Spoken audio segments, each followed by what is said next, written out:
来看高雄大树河山里的供电场，目前业者已经放停止2期的开发计划。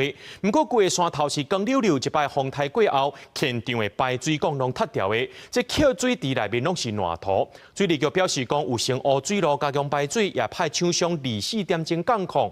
不过，电讯讲，这届雨水无济，山架雪柜的出路内，水土保持也是要加强。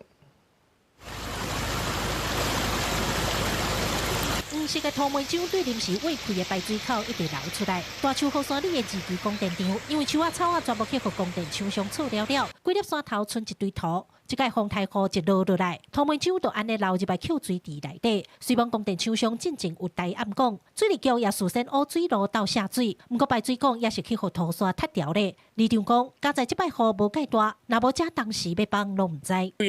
水若涨甜的时阵，这土是松的，全部拢下来啊！下来堵塞水沟，就变成一个支付。若这后来叫放开，就像咱校园渔村安尼啊。台湾那边的挡土墙嘛，对不？伊到这样无做嘛，到时最后这个真正是放过来吼，加了全流引过来。